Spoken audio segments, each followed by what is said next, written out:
ஆண்டவர் இயேசு கிறிஸ்துவுக்குள் எனக்கு அருமையானவர்களே, நம் ஆண்டவர் இயேசு கிறிஸ்துவின் நாமத்தினால் உங்கள் அனைவரையும் வாழ்த்தி வரவேற்கிறேன். பிரியமானவர்களே, நாம் நம்புகின்ற கடவுள் வாழ்வோரின் கடவுள்.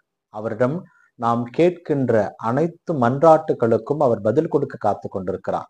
நம்பிக்கையோடு அவரிடம் செல்வோம், ஆசிரை பெற்றுக்கொள்வோம். கிறிஸ்து இயேசுவில் மிகவும் பிரியமானவர்களே, இன்றைய வார்த்தை பகிர்வு நிகழ்வுல நமக்கு கொடுக்கப்பட்டிருக்கின்ற வாசகங்கள், முதல் வாசகமாக திருத்தூதர் பணிகளிலிருந்து நமக்கு செய்திகள் கொடுக்கப்பட்டிருக்கிறது. இதிலே பேதுரு இஸ்ரவேல் மக்களை பார்த்து, அதாவது யூத மக்களை பார்த்து சொல்லுகிறார், மெய்யான கடவுள் ஆகிய இயேசு கிறிஸ்து நமக்காகவே இறந்தார்.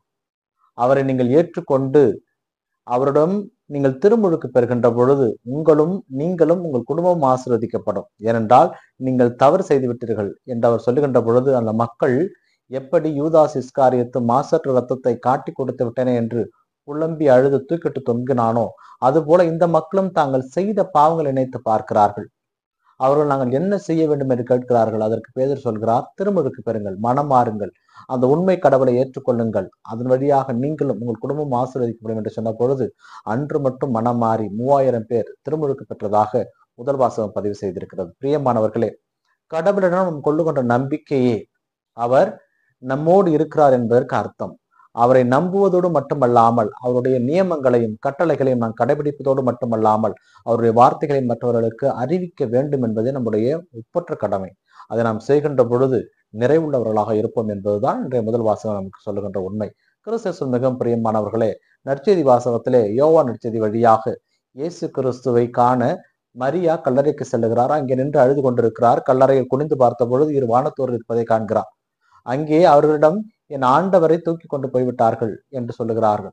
மீண்டும் திரும்பி பார்க்கின்ற பொழுது ஒரு தோட்டக்காரர் நிற்கிறார். தோட்டக்காரரிடம் நீ எடுத்து கொண்டு போனால் சொல்லும் என்கிறார். இங்கே ஆண்டவர் இயேசு கிறிஸ்து அங்கே நின்றும் கூட அவருடைய கண்ணுக்கு புலப்படவில்லை. ஏனென்றால் எப்பொழுது என் கடவுள் பெரியவர், அவர் எனக்காக இருப்பார், என்னை விட்டு போக மாட்டார் என்று முழுமையான நம்பிக்கையோடு நாம் நிற்கிறோமோ அப்பொழுது கடவுள் நம் கண்ணுக்கு தெரிவார். ஏனென்றால் அன்னை மரியாள் ஆண்டவருடைய மரணத்தின் மீதே அவர் தன்னுடைய எண்ணங்களை வைத்திருந்தார். அவருடைய உடலை மட்டும் பார்க்க வேண்டும், நறுமண தைலம் அவர் உடல் மீது பூச வேண்டும் என்று உலக பாங்கான ஆசைகளோடு காத்து கொண்டிருந்தார். ஆண்டவர் அவரை பார்த்து கூப்பிடுகிறார் மரியா என்று. அப்பொழுதுதான் ரபோனி என்று அவர் திரும்புகிறார். ஏனென்றால் நம்முடைய கண்ணீரும் நம்முடைய கவலைகளும் நம்முடைய வேதனைகளும் நம்மை கடவுளிடமிருந்து விலக்கி வைத்துவிடும். அந்த கவலைகளிடமும் அந்த கண்ணீரிடமும் அந்த பிரச்சனையிடம் சொல்லுங்கள், உங்களை விட என் ஆண்டவர் பெரியவர் என்று. அப்பொழுது அவை நம்மை விட்டு விலகிவிடும். ஏனென்றால் கடவுள் நம்மோடு இருக்கும் பொழுது நாம் எதற்கும் பயப்பட வேண்டிய அஞ்ச வேண்டிய அவசியம் இல்லை.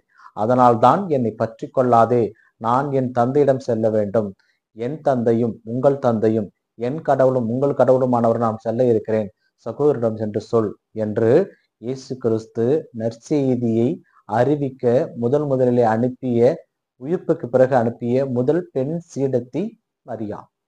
நம்மையும் கடவுள் அழைக்கிறார். இறைவனுடைய வார்த்தையை பெற்றுக்கொண்டதை மற்றவர்களுக்கு அறிவிக்க நமக்கு அழைப்பு கொடுக்கிறார். அதனால் திருமுழுக்கு பெற்ற ஒவ்வொரு கிறிஸ்தவனுக்கும் இயேசு கிறிஸ்துவை அறிவிக்கின்ற கடமை இருக்கிறது. அதனால் இறைவனை அறிவிக்க முயற்சி செய்வோம். அவரே நம்முடைய உயிருள்ள உண்மையான வாழ்கின்ற கடவுள். அவரை அறிவிக்க மறந்த தருணங்களை நினைத்து மனம் வருந்துவோம். தொடர்ந்து அறிவிக்க தேவையான ஆசிரியை கட்டி செவிப்போம். இந்த நாள் உங்களுக்கு இனிய நாளாகவே அமையட்டும். இறைவனை சென்று வாழ்த்து பெறுவாராக. ஆமேன்.